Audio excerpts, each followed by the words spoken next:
What if the life you're living isn't yours? Not because someone took it from you, but because something happened long before you were old enough to decide, and you've just been moving in that direction ever since, without knowing.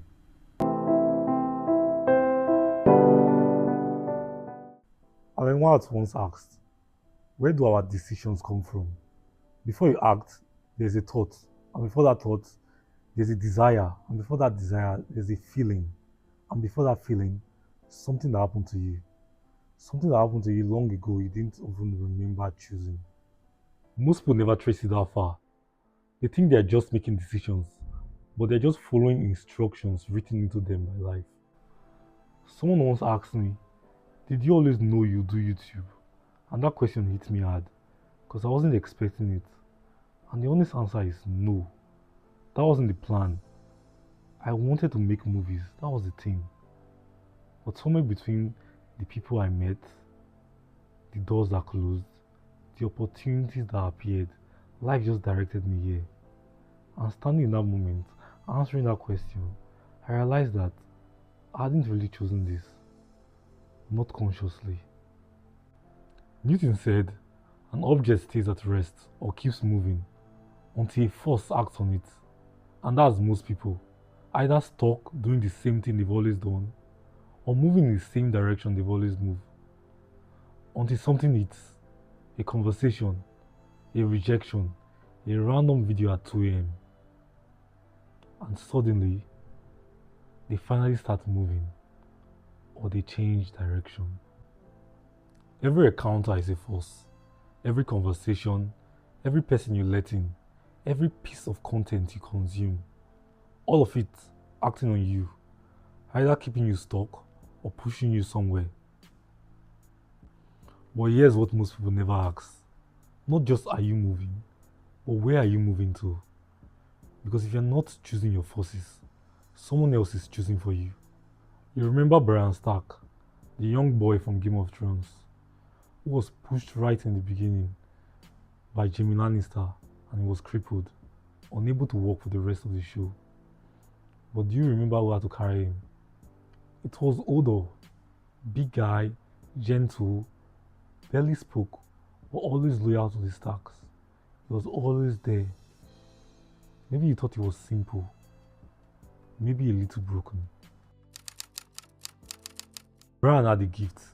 He could see through time, the past, the present, all of it. But gifts have a cost.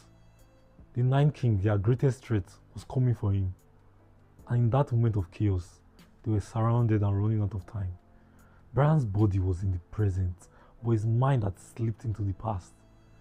To a distant memory, decades before, where he found a young boy, a young LD Hodor. But Hodor was the only one strong enough there who could help them, who could hold that door. But without fully understanding what he was doing, Brian reached into that young boy's mind, took control of it, and two timelines started happening at once. In the present, Hodor was holding the door against creatures trying to kill them. And in the past, that same boy was experiencing every second of it. The screaming, the door, the weight of a death he hadn't yet lived. Hold the door, hold the door, until that was all he had left. Until that was all he ever was. Brian had to survive. That was his destiny. And to protect it, he had to rewrite someone else's. Hodor was never just a name. It was the last thing he would ever do. He didn't choose it. He didn't know it. But every single day he lived was quietly pointing toward that door. Now, here's what I want you to sit with. Hodor's story was fiction, but the pattern is real. There are people moving around now, shaped by something that happened to them before they had a language to process it. A parent who left, a moment of humiliation, a wound they never named, and that wound became a force. It shaped how they love, how they lead, how they chase, how they hide. They call it personality, they call it ambition, they call it it's just who I am. But what if that's not who you are? What if that's just who you have been trained to become? Some people are living out a destiny they never actually chose, written into them by pain, running on instructions they didn't even know they received. There's a moment in Avatar that hits differently now. Zuko, the crown prince, was chasing after the Avatar. Then he found his bison and was going to capture it. But his uncle found him and asked him, Zuko, what are you doing? You never think things through. And Zuko responded, I know my destiny. But Iroh responded as well, is it your destiny or has someone else decided for you? Zuko had no answer. Because you see, all his life, that chase, that obsession, that provocation wasn't born in him, it was burnt into him by a father who saw him as weak, by a wound he mistook for purpose. And Iroh told him, look inward, ask yourself the big questions. Who are you? What do you want? Not what you were told to want, not who you were shaped to become. What do you want? Most people never ask themselves that. Not really. Because the wound answers first, every time. People like to throw the word destiny around, like it means something written in the stars. But the word itself tells a different story. It's from the Latin word destinare, which means to make firm, to establish. Not something handed from above, but something built decision by decision, experience by experience. And that's the part nobody tells you. Fate is what happens to you. Destiny is what you are building, whether you know it or not. So maybe destiny isn't something that is written by the stars. Maybe it's written by your wounds and the things that shaped you. What happened to you, meeting who you became because of it, over and over again. Not a script from above, but a pattern from below. And the terrifying thing about patterns is that they feel normal. They feel like you. There's a quote, your urge to control life controls you. That hits right. But then there's another quote, only dead fish goes with the flow. Both sound right, but they both can't be right. Here's the difference. A dead fish is carried, a living fish chooses. Sometimes it swims with the current, sometimes it swims against it.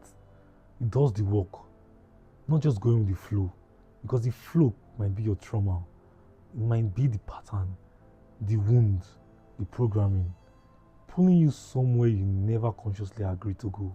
So you have to look at the river, ask where it's taking you.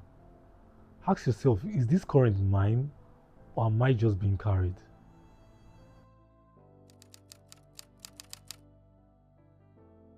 There's a word the Greeks add, eudaimonia. It does not have a direct translation in English, but the closest we have is alignment. It doesn't mean happiness or pleasure.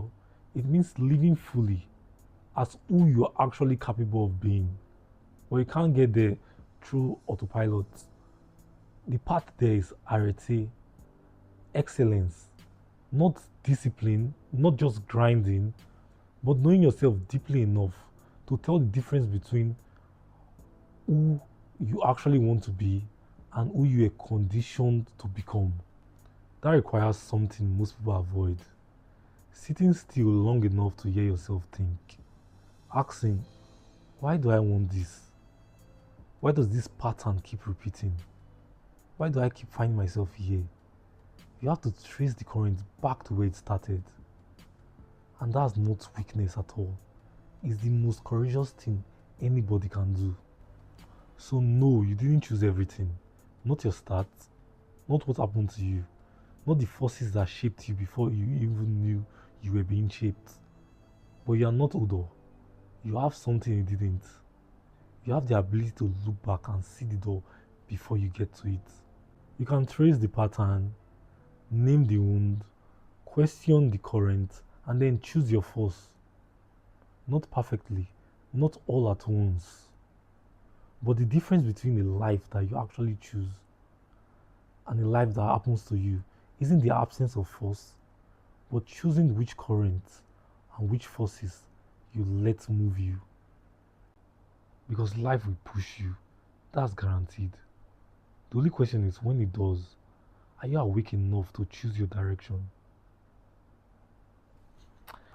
That's it for today.